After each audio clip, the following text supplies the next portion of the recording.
It's time now for a look at the latest in local news. In the news, we begin with a reminder there is a community blood drive taking place today at the Calvary Baptist Church Gymnasium.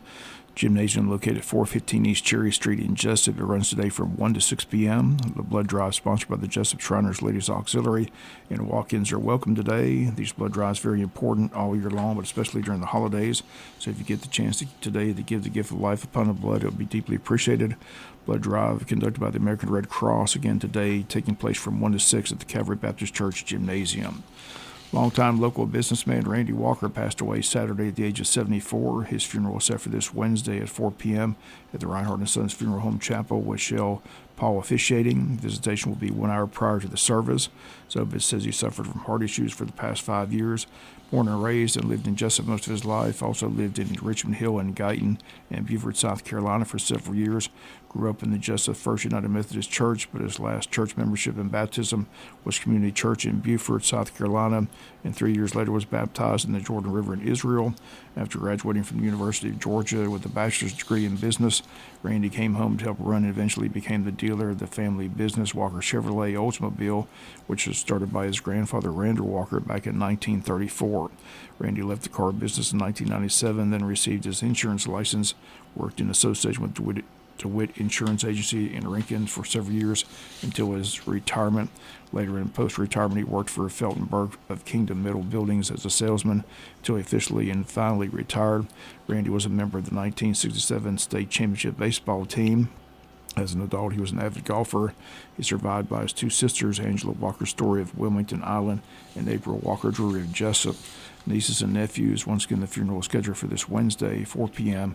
at the Reinhardt Chapel at Reinhardt & Sons Funeral Home. Reinhardt & Sons Funeral Home in charge of all the arrangements.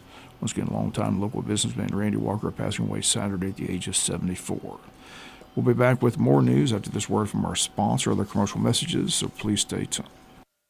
Other news, Jesup police have 2 suspects in connection with an armed robbery which occurred at Quality Inn Room 307 back on December 6th. The officers found the victim, who stated he had been struck in the head with a pistol and knocked unconscious at the motel. Suspects took a large quantity of cash from the victim and several other items, including his pickup truck.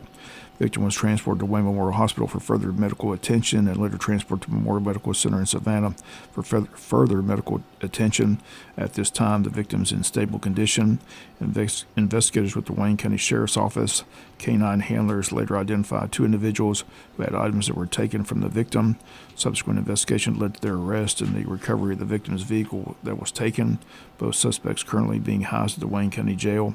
39-year-old Eric Stevens has been charged with 1 count of aggravated assault, 1 count of aggravated battery, 1 count of armed robbery, 1 count of exploitation of an elder, 1 count of theft by taking a motor vehicle, and 1 count of hindering a 911 call.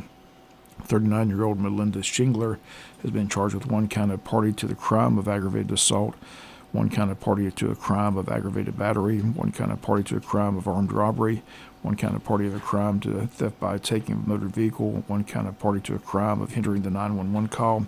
Jesup PD commends the efforts of its officers and investigators in resolving this case swiftly and safely. Again, if anyone has additional information regarding the case or other incidents, they're asked to contact investigator Rhett Burford at the Jesup Police Department at 912-427-1300. Jesup Police also stating the community needs to be mindful of break-ins and vehicle thefts during this time of year, as they generally see an increase of these types of crimes during the holidays. They state there's a few things you can do to make it harder for an auto break-in and vehicle theft. They state lock your car doors, even when parked in driveways or garages. Remove all valuables from plain sight, such as electronics, purses, wallets, and keys, and never leave keys inside the vehicle. Jesup Police also encouraging the use of anti-theft devices and parking in well-lit areas as additional deterrence methods. Need more information on auto theft prevention, as you please contact the Jesup PD at 912-427-1300. Less than a week away from Christmas, a reminder to shop at home this holiday season. This past Friday, another successful turnout for the DDA's event with Wayne Family Connection and Santa Mrs. Claus and the Grinch providing pictures with the kids, and thanks to Gene McLean for providing those free carriage rides through downtown Jesup. Hats off to the city of Scriven, another successful parade for their city and a very popular Christmas in the Park event. Kids love the snow provided, and the city of Odom held a Christmas event as well in their downtown area Saturday.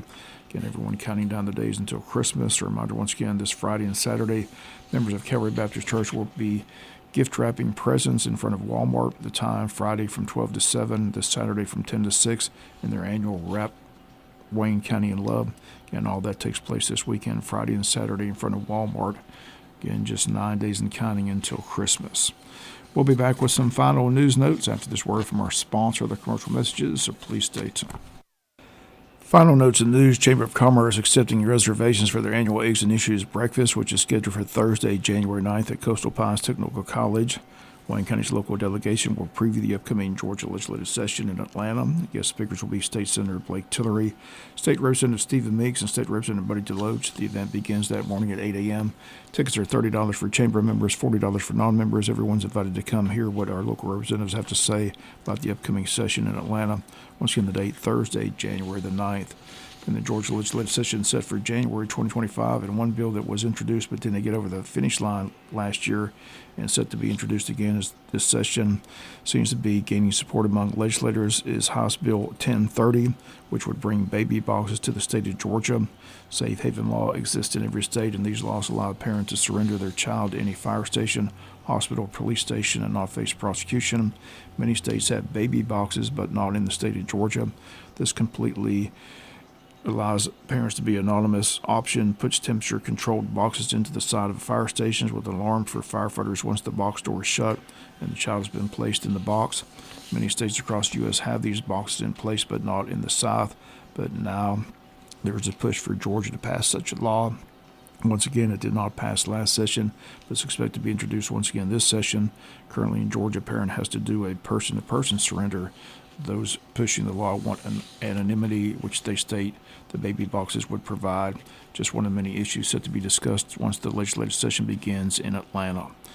That's going to do it for latest in local news. Sports comes your way in a few minutes. Bob Morgan, have a great day.